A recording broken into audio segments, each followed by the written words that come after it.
Sextou no Investidor em Foco e sexta-feira é dia de falar de produto de investimento por aqui.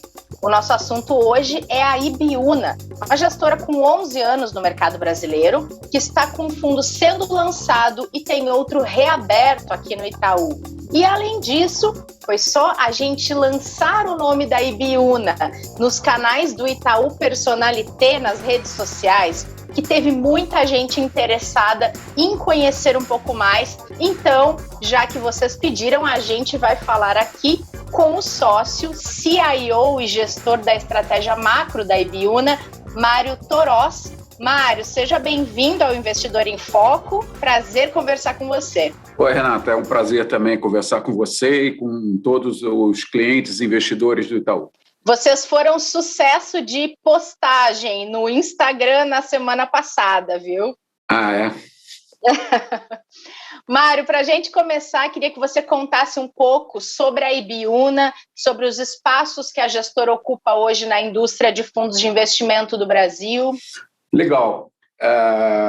Renata, deixa eu falar então um pouquinho da Ibiúna, da casa. A Ibiúna é uma empresa que a gente montou lá, né? Eu montei lá em 2010, junto com o Rodrigo Azevedo. Portanto, a empresa tem em torno de 11 anos, tá?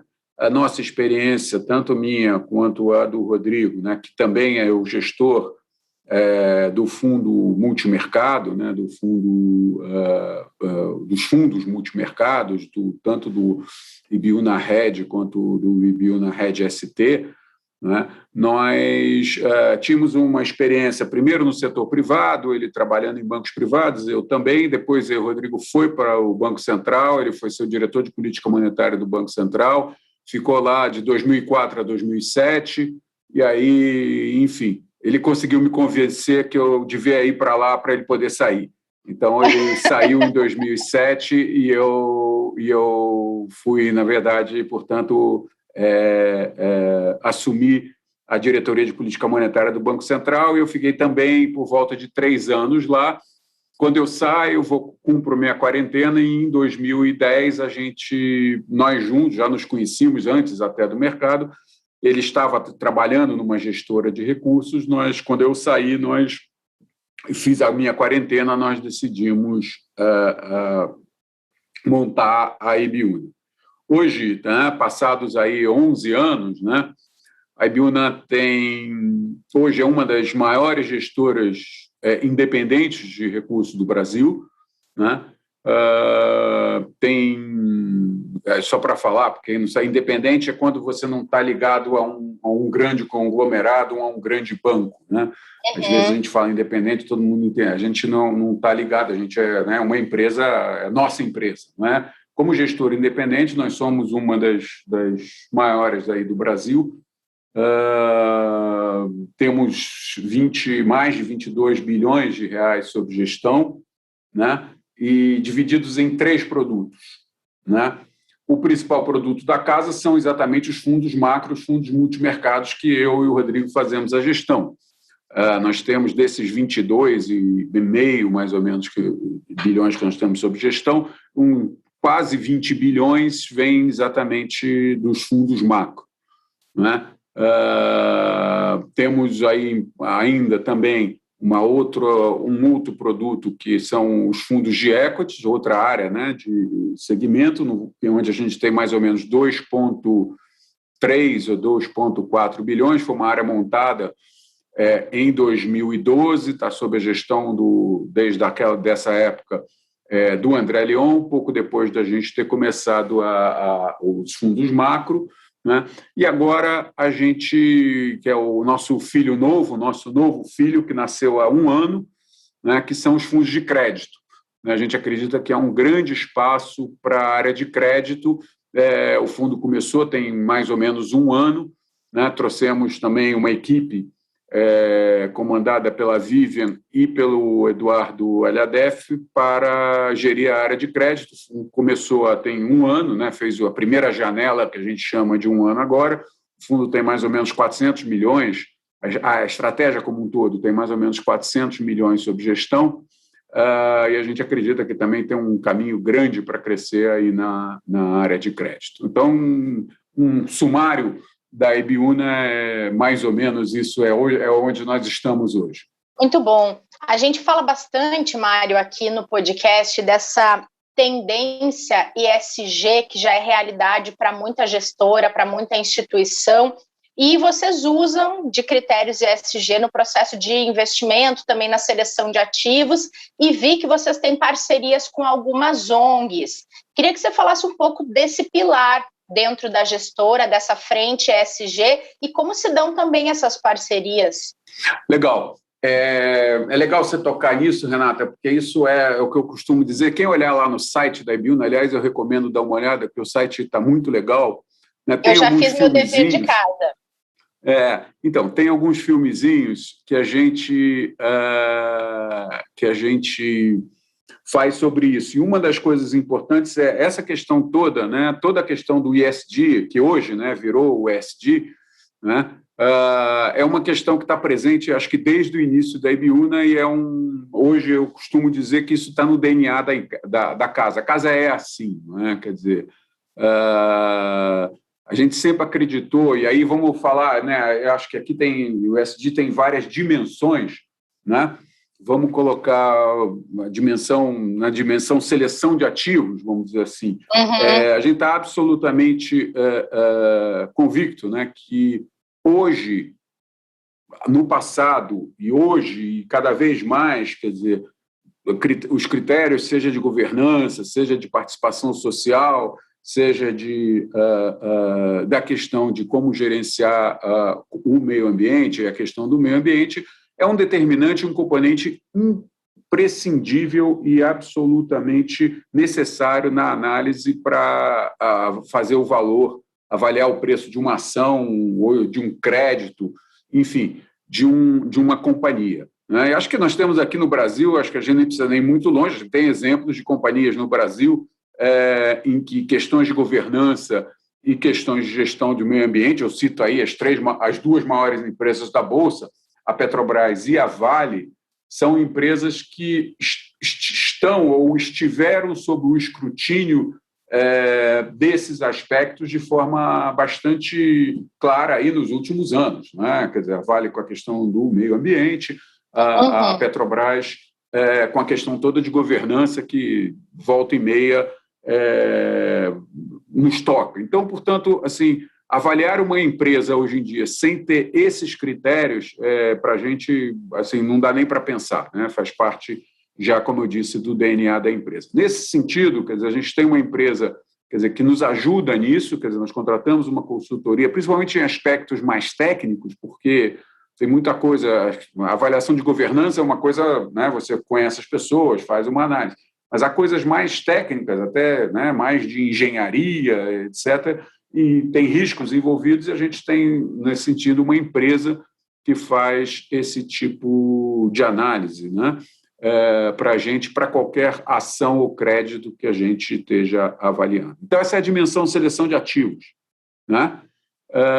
Se a gente vai para, na verdade, as parcerias que você mencionou, né, com o ING, também é um tema que faz parte do nosso DNA, que está desde o início a gente fazendo, e a gente acha que isso faz parte da responsabilidade social da empresa. Então, a gente tem parceria com várias organizações. Né? Esse é um processo que já vem há muito tempo, que, obviamente, com a pandemia, pela necessidade, a gente dedicou mais tempo a isso. Hoje, a gente tem uma estratégia bastante clara. A gente escolheu setores e segmentos em que a gente pode estar atuando em parceria, quer dizer, foi a questão da saúde infantil, da educação de elite, né? Ou seja, dar acesso à saúde infantil de qualidade para pessoas e para famílias com menos recursos, dar acesso à educação, uma educação de elite, para quem não tem a capacidade ou a possibilidade de pagar esse tipo de estudo. Não é? Isso também é uma coisa que a gente focou, de elite, principalmente a partir do ensino médio, entrando pela faculdade, né? Não só aqui no Brasil, como no exterior, e também a questão do esporte, né? Um apoio forte em relação à possibilidade de você conjugar, né, o estudo, a formação do jovem como um esporte. Tudo isso está presente, eu acho que hoje na empresa, e a gente está muito contente com o trabalho que esses nossos parceiros vêm realizando. Muito legal. Hoje é quase impossível, né, Mário, falar de investimento sem conectar com esses pilares que estão ligados ao ESG, né? Claro, totalmente de acordo.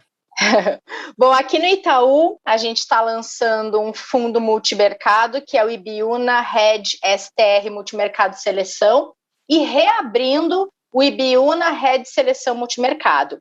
E aí, queria que você contasse um pouquinho de cada um pouco da estratégia de cada um, dos diferenciais. Vamos começar pelo lançamento? Do STR, né? Isso. Exatamente. O STR é o fundo, na verdade, é o fundo hoje que a gente chama o fundo mãe da estratégia ST, foi o primeiro fundo que a gente lançou, não é? Ele é o nosso fundo mais alavancado, ou seja, que toma mais risco e que, portanto, dá mais retorno, não é? Vamos colocar nesses termos assim. Então, essa é a diferença central dele para o fundo Ibiúna Hedge. Então, eu estou aqui com os números, tá, para te dar. Ou seja, primeiro vamos falar do que ele é o fundo. Tá? Ele é um fundo multimercado e, portanto, eu acho que é importante as pessoas terem isso claro quando forem fazer o investimento. Eu tenho certeza que todas as pessoas no Itaú que vão estar vendendo isso vão estar sempre destacando esse aspecto. O aspecto, olha, é um fundo de risco, é um fundo que não é para ganhar dinheiro todo dia, ele é um fundo que vai ganhar dinheiro, vai perder dinheiro. Portanto, quem investiu, vai ter mês que ganha, tem mês que é bom, tem mês que é ruim, tem mês que é muito bom, tem mês que é muito ruim, é assim mesmo. Ou seja, quem for investir neste fundo, nesse e no próprio Ibiúna Hedge, tem que ter um horizonte mais longo de investimento, de 3 a 5 anos. Aí eu posso afirmar com bastante tranquilidade que, desde esses 11 anos da casa, quem fez um investimento nesses fundos, né, numa janela de 3 anos, a gente pega uma janela móvel de 3 anos, tá, ele nunca perdeu dinheiro, ou seja, ele nunca rendeu abaixo do CDI. Ou se rendeu foram pouquíssimas as vezes. Ou seja, em 11 anos, se você tem uma janela em um período de 3 anos, na grande maioria das vezes, o retorno grande maioria, mas assim, a totalidade, praticamente, o retorno é positivo. Então, só para dar uma ideia agora, janela, os últimos 3 anos, tá? O fundo Ibiúna Hedge STR, esse que você mencionou, ele ganhou, nos últimos 3 anos, 40,38%, enquanto que o CDI, né, que muitas vezes as pessoas fazem investimento, não ganham nem 100% do CDI, mas o CDI, né, rendeu 13,51% nesse período, ou seja, foi quase 3 vezes, foi praticamente 3 vezes o ganho se você tinha o dinheiro no ST em relação a ter um dinheiro num CDB ou num papel que renda 100% do CDI. Então, isso acontece. Se você vai para um horizonte mais longo, que eu acho que 3 anos as pessoas falam, olha, é o mínimo que você deve olhar para um fundo multimercado, e que eu concordo. Tá? Se você vai para um horizonte de 5 anos, por exemplo, né, se você pegar esse período agora, o CDI rendeu 36,39% e o fundo rendeu 76,38%, ou seja, mais do dobro do que rendeu o CDI, rendeu o fundo STR, do Ibiúna STR. Então, de fato, assim, o que é bom nesse fundo? Esse fundo ele, ao longo do tempo, vai gerar mais retorno do que o ativo, chamado ativo livre de risco, que a gente considera, o CDI, ou a taxa Selic, etc. Né? Então, esse é o objetivo do fundo STR, ter um retorno acima do mais uma vez, quem tem um horizonte de investimento um pouco mais longo. Né? Então, esse é o STR. Como é que eu diferencio o Ibiúna Hedge STR do Ibiúna Hedge, né, que é o fundo que foi reaberto aí, né, por vocês? Assim, é exatamente o mesmo produto. Tá? A questão é o tamanho do risco. O hedge, né, ele tem mais ou menos não, tem 2/3 do risco que o STR tem. Isso quer dizer o seguinte, para cada uma unidade de risco, vamos colocar assim, que eu tomo no STR, eu tomo 0,66% unidade de risco. Eu tenho lá um sistema que automaticamente já explode qualquer operação que eu faço, divide qualquer operação que eu faço entre o IBU na rede STR e o IBU na rede nesta proporção de risco. Né? Então, ele tem um risco menor, né? Mas ele, ao mesmo tempo, ganha menos retorno. Por exemplo, deixa eu dar um exemplo aqui. Como eu mencionei, os 3 anos do STR, eu falei que ele ganhou 40,38 contra 13,51 do CDI. Não é? Se eu for no mesmo período, 36 meses, se eu for para o IBU na rede, ele ganhou 25,33% contra os mesmos 13,51 do CDI, ou seja, ele ganha menos. Mas também você tem um tipo de cliente, tem um perfil de cliente que prefere ter um retorno menor, mas ter sustos, vamos dizer, ao longo desse período menores. Menor também. É isso Sim. mais ou menos que diferencia. O IBU na rede dá menos susto, mas também ganha menos. Tá certo. E são indicados para investidor comum? Tem limitação para investidor qualificado? Como é que é? Não, esses 2 fundos estão em 5 mil, o investimento mínimo. Certo. A gente sempre tenta trazer aqui, porque para tentar dar uma democratizada, né, Mário? Não trazer só produto destinado a investidores qualificados e trazer mesclando com produtos destinados a investidores que não têm esse selo aí de investidor qualificado para poder acessar e cada um acessar uma fatia desse mercado também. E aí... Então, isso... Oi. Diga. Não, eu queria falar isso, que isso é muito legal, porque, na verdade, você está com um produto, né? E hoje é possível você montar um portfólio, uma carteira de investimentos com produtos que antes estavam só disponíveis para investidores qualificados. Né? Isso, a Ibiúna, quando a gente começou, o nosso investidor era o investidor qualificado, né? O cara que investia muita grana. Né? E isso foi mudando ao longo dos anos e hoje a gente tem a possibilidade de ter acesso ao investidor mais do varejo, o investidor menor. E esse investidor mesmo ele pode hoje montar uma carteira, né, de investimento com produtos que antes só estavam disponíveis aos investidores que investiam mais dinheiro. Tá certo. E, bom, a gente falou de produto, a gente falou um pouco da Ibiúna. Toda sexta-feira, Mário, a gente deixa uma dica para poder terminar a semana aqui com a nossa audiência. A gente deixa uma dica de entretenimento. E aqui vale livro, vale filme, série, TED, perfil de Instagram. Quero saber que dica você dá para quem está nos ouvindo, que vai sair para o seu fim de semana, poder se entreter um pouquinho. Peraí. Então, olha, eu vou até aproveitar, eu vou falar de um livro e vou falar também de um filme. Tá bom. Olha, um livro, e aí eu vou dar um livro mais ligado ao que eu faço, né? Que a Ibiúna faz? Basicamente, a gente analisa a macroeconomia dos países, né? E vê qual é a situação daquele país e toma posições em classes de ativos daqueles países. Ou seja, é um fundo que a gente chama macro, não é? Um foco na macroeconomia dos países. Então, eu vou dar, para quem se interessa por esse assunto, eu vou dar um livro que, inclusive, ele tem tradução para português. É um livro bem interessante, que conta um pouco a história dos países. O título do livro já é muito bom, Por que as Nações Fracassam. Né? Opa!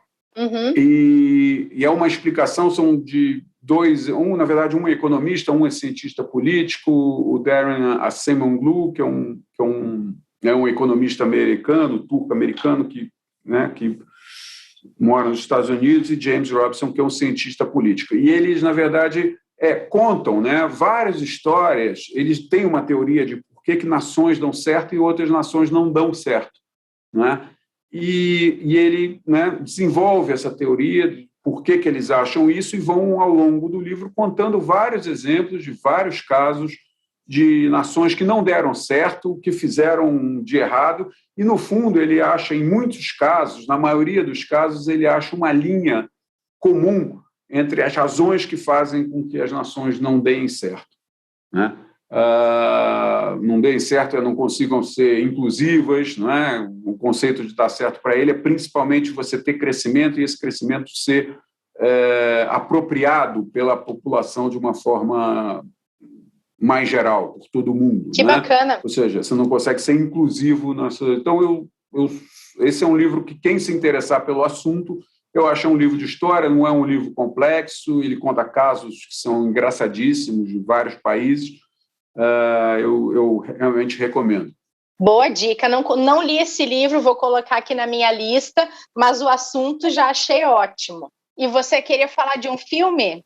Um filme. Vou dar assim, porque eu tenho grande dificuldade. Eu vejo muito filme, já vi ao longo da minha vida, né? Muitos filmes. Eu tenho grande dificuldade de colocar aqui. Qual foi o melhor filme que você viu? Qual foi? Sei lá. Acho que eu vi dezenas e centenas de filmes que são maravilhosos, mas que são diferentes entre si. Eu não consigo escolher aquele que é melhor ou aquele que é pior. Eu vou dar um que eu já vi umas 200 vezes, estou exagerando, mas eu já vi milhares de vezes e na verdade é um filme que outro dia, tem uns 2 ou 3 meses, eu revi, se eu não me engano ele está, não sei se ainda está na Netflix, então é relativamente fácil até de ver, que chama Orgulho, em português é Orgulho e Preconceito. Já assisti. Pride and Prejudice, com Anthony Hopkins. É um filme, Meryl Streep. É um filme espetacular, é um filme inglês, né? É de uma escritora, é um filme inglês, de uma escritora inglesa, que é uma das melhores escritoras, se alguém tiver a oportunidade de ler algum romance dele, inclusive esse, chamado Jane Austen, é muito legal e muito diferente de um livro macro. Então, quem quiser combinar as duas coisas vai ter um fim de semana bastante reconfortante. Muito bom. Já assisti também Orgulho e Preconceito. Estava vendo aqui no Google as avaliações do livro. Inclusive, eu não li o livro, mas eu sou daquelas que geralmente, quando assiste um filme e vai ler o livro, acaba preferindo sempre o livro, em vez do filme a respeito da mesma história. Não sei Isso se você vai acontecer, mas o filme já é sensacional. Pois é, eu ia dizer, o filme já é muito bom, então a expectativa em relação ao livro ela fica maior ainda. Muito bom, Mário. Gostei muito das suas dicas. A gente vai deixar aqui na descrição do episódio para quem quiser seguir as suas dicas depois de ouvir esse podcast. Queria agradecer a sua participação, foi um ótimo papo. Obrigada pelas indicações, obrigada pelas explicações sobre o produto e também sobre a estratégia de vocês. É legal ver esses pilares ESG também presentes tão fortemente na gestora, e a gente vai divulgar isso aqui também nas nossas redes sociais para seguir atraindo quem já gostou de saber mais da Ibiúna na semana passada, quando a gente falou nos canais do Itaú Personalité, vai conseguir saber um pouco mais a partir de agora, a partir desse episódio. Então, prazer ter falado com você aqui. Também, Renata, é um prazer. Também eu menciono, você falou das redes sociais aí, eu de fato aproveito quem quiser ter mais informação sobre a Ibiúna, quer dizer, além do nosso site que eu já mencionei, também seguir nas redes sociais, principalmente Instagram e LinkedIn, onde vai ter um conjunto de informações bastante boas sobre a empresa. A gente se dedica muito a isso, a atualizar esses veículos, tendo certeza que é um canal de comunicação bem importante com os nossos investidores. Obrigado, foi um prazer falar com você e com os ouvintes. A gente aqui que agradece, Mário, e obrigada a todo mundo que acompanhou esse episódio, essa semana aqui no Investidor em Foco. Bom fim de semana para vocês, cuidem-se, a gente volta na segunda-feira para projetar a semana seguinte e convida vocês para essa audiência, combinado? Até lá! Todos os dias, aqui no Investidor em Foco, uma conversa descontraída sobre investimentos, mercado e planejamento financeiro. Aqui você fica por dentro das principais discussões e movimentações que podem impactar seus investimentos. E nosso encontro é sempre na hora do almoço.